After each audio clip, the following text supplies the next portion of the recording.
speaking of Wyald, I've heard about Wyald. I heard he's probably one of the most disgusting characters ever created.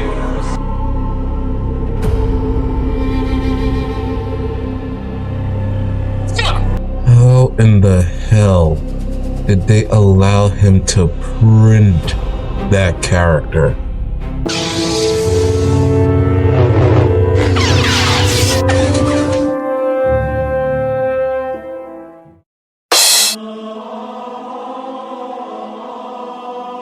So, I got through Wyald, and good Lord, I see now why they never included him in the anime. I mean, how even could you?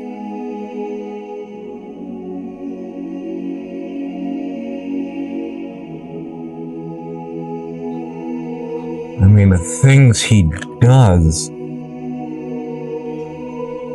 is absolutely absurd. And his introduction,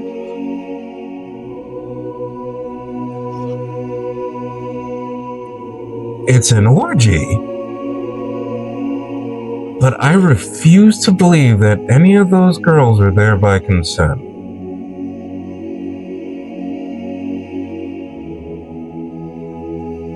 Especially given that he almost strangled one of them.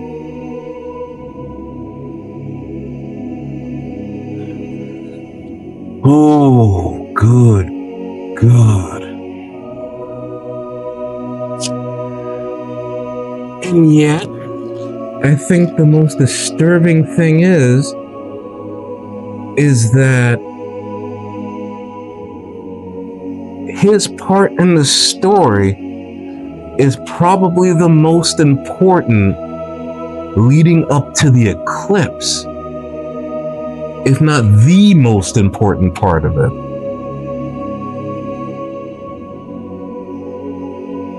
So, as referenced in previous videos, my experience before reading the manga here was the anime and the movies, right? And leading up to the eclipse, after the year of torture by the Midland King, which the level of depravity that he was up to was insane.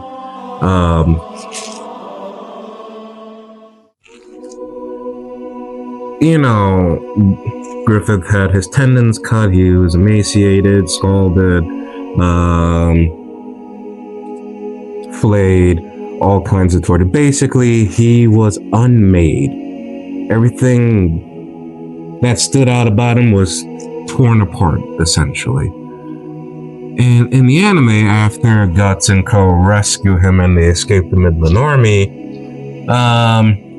there's this whole air of, at least with the Band of Hoth, that, you know, at some point we'll heal Griffith, everything will go back to normal, we'll go somewhere else, start again, whatever, cool. But the thing that ultimately leads Griffith to the eclipse is A, Guts returning after a year after abandoning him. B, seeing how close him and Casca got. And C, the sympathy that seemingly they all have for him being essentially an invalid.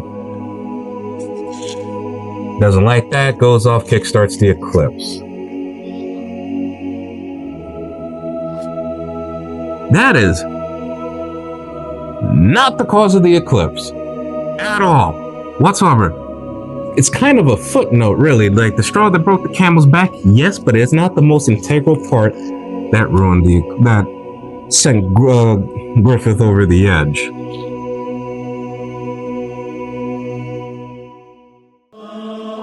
Bear with me one moment here. I open to reveal this grotesque monster of a demon.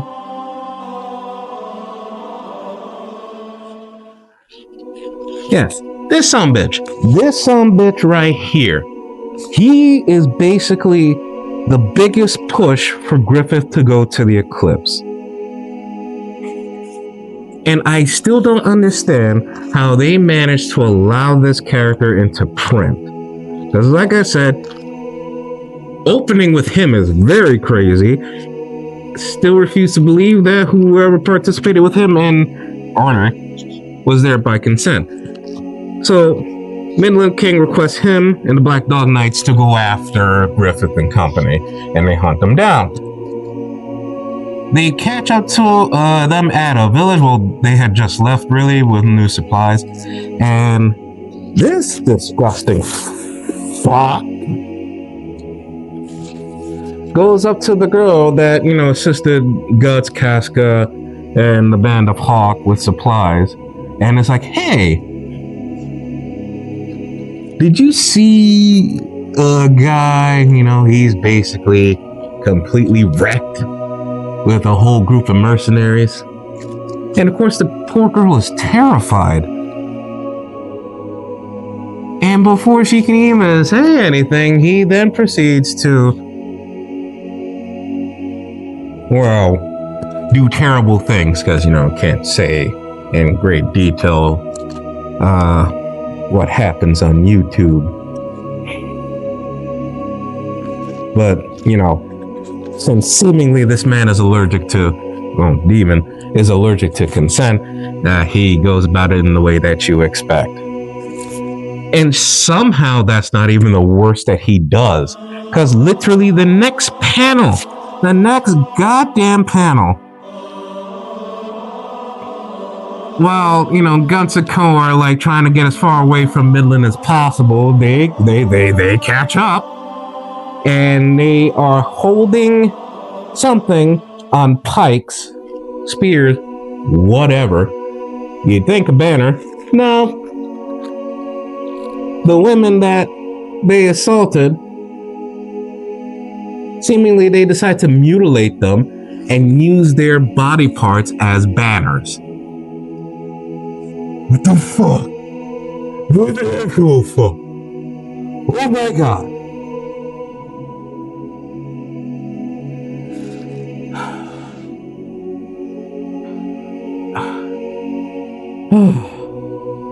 So they catch up, and of course, there's gonna be a fight, and Guts is not gonna back down from a fight, and this thing gotta go.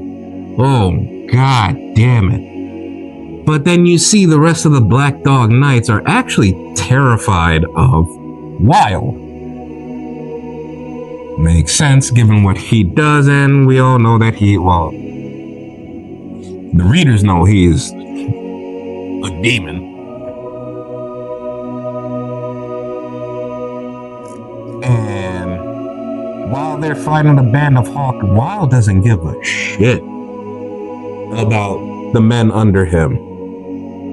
If he swings, if you're in the way, you're in the way. Tough shit.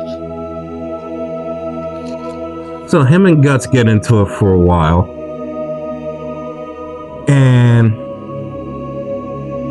Guts is seemingly holding his own, but Wyald is pushing him to the brink, really.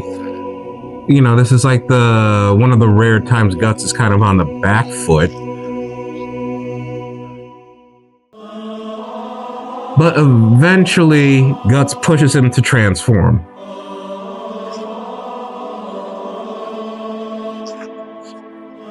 As if it couldn't possibly get any goddamn worse. Seriously. Oh, wait, no, too far. I could just get a good image of him. Oh, that's pre-transformation. Again, this is not easy with gloves. These gloves are not book-friendly. Well, I guess I don't have to worry about a paper cut. Something of that nature. Come on.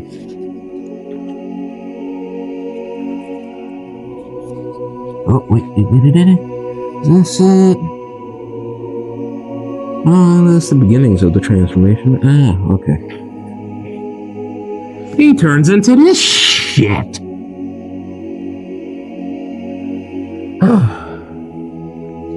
The first apostle, not Zod, that they fight, right?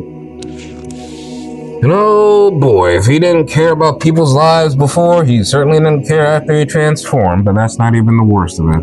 Because poor goddamn Casca. Guts gets knocked out, he turns attention towards Casca, and he then proceeds to attempt to violate her. Luckily, Guts manages to wake up in time and stop him, and seemingly wins. Cool. Until it's not. Well, we can't make this out upside down.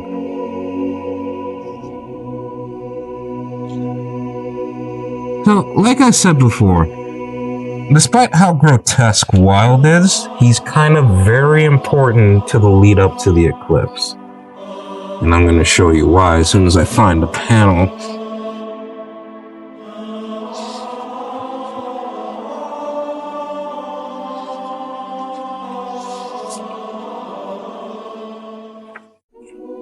Did I go too far? No, I didn't.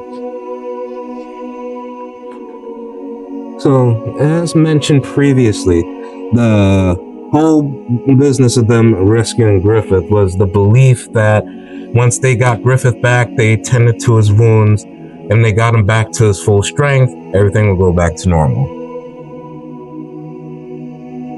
This motherfucker Wyald exposed Griffith and basically said there is no chance of that ever happening. Look how broken he is. You really thought that somehow everything was going to be A-okay? Stupid.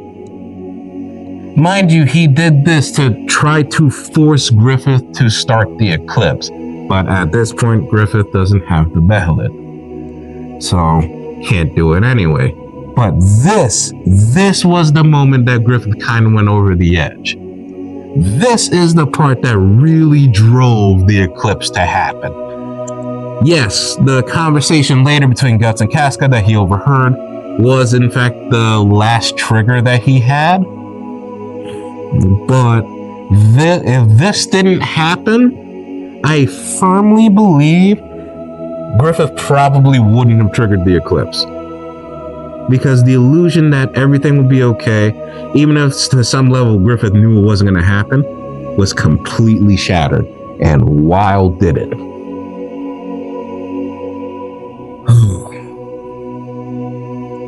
This motherfucker. Again, I don't know how he managed to get this printed. I can clearly see why he will never be adapted in the anime. Like, how can you? Like, he's grotesque. He is grotesque. Oh, god damn it.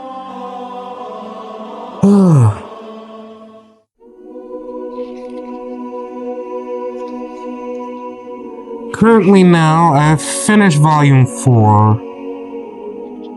I'm already halfway through volume 5. I just got this recently. And then I have volume 6. And probably in the next couple weeks, I'll get volume 7 and 8 and so on and so forth until I get all 14 volumes.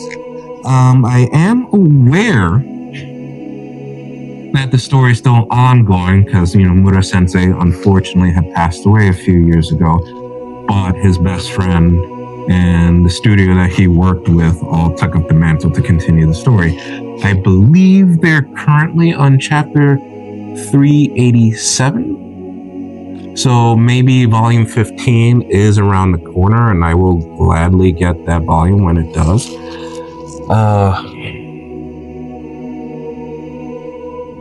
It just boggles the mind that everything that's happened up until including the eclipse is still the happiest part of this story. And everything that happens afterwards is just continually going downhill. Like, oh, Jesus Christ, Wyald. Wyald was the biggest catalyst for the eclipse. And all the horrors that come after. And I did sneak a peek further into 5 and 6. Do know that the conviction arc is right around the corner. And chief among that part of the story, the Lost Children chapter, which also has not been adapted into the 2016 anime because of I have heard of how horrific that side of the story is. But oh geez, who the hell cares about 2016 anime? That anime is just horrible in and of itself. So Berserk fans, without giving too much away, what the hell am I in for in the Lost Children arc? Because if Wyald is anything to go by, and I was correct before when I said he was undersold. He was completely undersold. He was actually worse than I thought he was going to be. Is it much the same with the Lost Children chapters? Because I might need to brace myself for that. Oh dear Lord. I don't think I have the strength. But I can't put the story down. It's so good. Anyway, comment down below. Thanks for watching. Any tips on how to prepare for the Lost Children chapter or any other horrific, disturbing arcs after that, seeing as how it just continually gets worse, would be much appreciated. Again, thank you for watching. And I'll see you in the next update, if I don't lose my mind.